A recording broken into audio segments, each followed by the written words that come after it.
Okay, so we've seen how to add the select button or the select link. We haven't really done anything with it as such. So in this tutorial, what we're going to do is learn how to actually use the select button in order to actually cause events to happen. Okay. Now, before we do anything else, actually, what would like to do is to let's go into the Solution Explorer and actually let's format the page with a typical style that we always use. The easiest way to do that is to drag our style sheet onto the page and then just leave it like that, and that will actually then implement our style sheet, and then we've got the more typical look and feel we've got for the rest of the project. Okay. Now, what I'm going to do here on this page is to, when the user clicks on the select button, we want some data from the table to appear. Okay, so now, at the moment we've just got the title, the username, date of posting. What we would really like is to see, say, the body of the message that the user sent then appear in say a label above the grid view. So let's add a label above the grid view. Click onto the source page, which has got our kind of grid view text just above the grid view. Let's then show the toolbox and drag a label there. Okay, so we're doing a label above the grid view, and this is what we will be using for showing any text. Now, the first way of all, I mean, I won't actually be doing any real data exchange at the moment, but the first thing you can do to make sure that this event does trigger something is to add the onRow command to the grid view definition. So let's just hide the toolbox and the Server Explorer here. Now notice here I've got here, this is my ASP grid view here. The command we need to add is something like onRow command. Okay, equals, and then here you put in the name of a function or a method which will handle an event triggered by the grid view. So if we put that, we put something like grid view 1 underscore row command. It can be anything you want, just to help us understand the code better. So then I'll put the closing angle bracket just at the side there. Okay, so it's now the grid view 1 row command unquote. Okay, so that's our onRow command established. Now, having done that, that means that in the code behind, we can now create a function called precisely that, gridview1 underscore row command. So let me just select that, and then let me go into the code behind monitorpostings.aspx.vb, and here I'm going to create a subroutine sub. I'm going to copy that text, gridview1 row command. Now this, because it's an event generated by the grid view, this takes two parameters which you have to put in. You put in now byval sender as object, and then another parameter which is the grid view command event arg. So you say byval e as grid view command event args. That means, I mean, E in this context means event. Okay, so basically this is a typical format for any functions which listen to events. Okay, you have one parameter being the sender, the object which sends it. In our case, it'll be gridview1, and E representing the actual anything relating to the event, what type of event it is, etc., etc. So that's how we listen to it. For now, let's just make this have a message box. So we just say message box, something like hello, and just to check that we are genuinely triggering this event when we click on that button inside Monitor Postings. So let's now play this.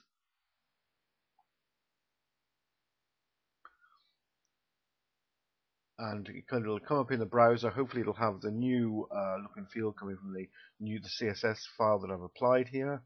And when it does, yes, it does have that look and feel. And if I click on select, it definitely has raised a message box, and it does it again. So therefore we know that is working. Okay, that's working fine. So we're able to trigger the event.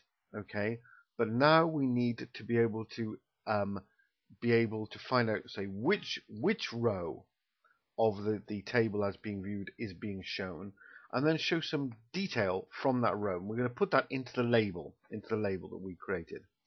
Now then, let's to do that. It's quite easy to show stuff which is already being shown. For example, the title, the username, and the posting date.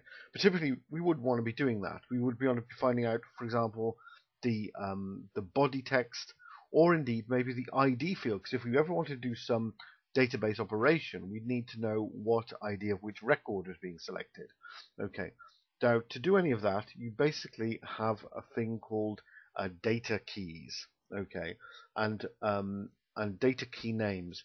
This means that what what will be accessed in the data keys are certain kind of fields which are in the grid view, which are not actually being shown at the present. Okay, but in order to do that, we need to kind of redesign our grid view. So let's go back into the design. Okay, we'll go back into the design, and what we're going to do is we're going to look at the grid view here again. Okay, what we might have to do now is we've deleted a number of the columns. Let's go into edit columns here. So now you notice we don't even have access to. Yes, we do have access to the ID. Okay, so what we need to do now is add some of these extra fields back into the table. But we still don't want to show them. We're going to add them into the table, but then we're going to make them visible equals false. So I'm going to add the ID, and I'm going to add the body. Okay, I'll move the ID up. Okay, like that, and I'll move the body up as well. But then what I'm going to do is I'm going to hide the text. So I'm going to say visible equals false for ID. And I'm going to do the same for body. Visible equals false. Okay. So what we've done there is that we've re-added these fields into our grid view, but we've stopped them being visible. Okay, so it doesn't going to look any the same, any different. We're still only going to see the title, the username, and the date of the posting, but if you like, the data contained by those two fields is going to be present in the grid view, only it's not going to be seen. Okay. But we need to have access to that, and in order to have access to that, what we have to do is add what are called data key names to our grid view. So here we've got here on row command. Now then, we add something else here: data key names, and these are, if you like, these are the things which are separated by a comma, which we want to be able to access in the code, in our code behind. Okay, so here we've got when we're typing ID, because that's the one field we definitely want to look at. And the other field we definitely want to look at is the body. Okay. Okay. So this will, the data key names means that associated with this grid view, we've got these two fields which are not actually shown, but which we will have access to in the code when we write the code. So having done that, now let's kind of come out of that. And let's go back onto view design. Okay, so there's no kind of errors caused by any of that, which is all very good. So now let's go back into monitor postings. Okay, so we needed to create our grid view row command. Now then, to find out which command, which row has been hit. So I'm going to call them dim row selected num. So it's just going to be the number of the row selected equals. Now this is where the E is very important. E dot. Okay. Now we've got these various categories here: command argument, command name, and command source. Okay. What you want to choose here is command argument, because the command argument is the value, is the number of the row that will be sent. The command argument. So this gets sent when you click on a select link in a grid view, it'll be sending one argument, which will be the number of the row that you've chosen. Okay, which is quite important. Okay, so that's row selected num. Now then, what we want to show now is inside the label that we've created just above the grid view. I want to show, well, first of all, we're going to show that it can get the ID, the correct ID value. So let's just type that in. So label1.text equals, okay, now here comes the magic, grid view 1. Okay, now here we go, data keys. So we want the data keys from, we have to choose which row selected num. That will give us the particular row of that we've selected, and then dot values, and it's going to be the value. It's going to be then the number. It's going to be 0 or 1. Remember, we're only exposing two of the fields in our data key names. They are the ID and the body. If we type in 0, it's the ID. If we type in 1, it's the body. Okay, I think. Let us check anyway. So let's click play. Okay, so we're going to bring up now the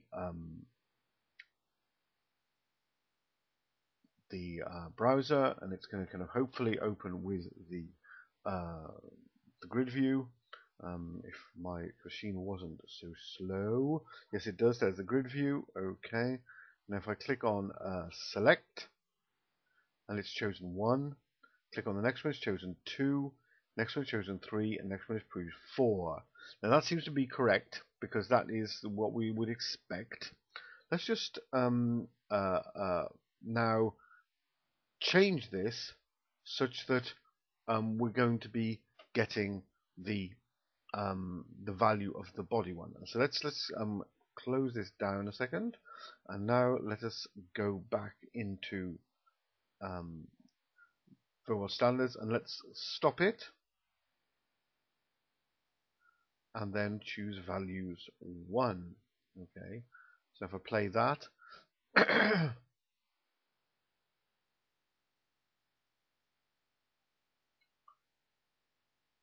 what we will see, hopefully, is the ability to bring out the body field of this table. And remember, the body is not actually being shown. It will always see as the title. Okay, for some reason it's taking an extremely long amount of time. I don't know why. It really is having a horrible time. I think there must be some virus check going on here. Okay, so here it is. Finally, it is appearing, and it's okay. So finally, it has appeared. Okay, so now if I click on the select button, what that should do is give us the text of the okay. So now it is working. It's just extremely slow. This is the third comment. I mean, in the body of this should say here is a third comment rather than this is a third comment.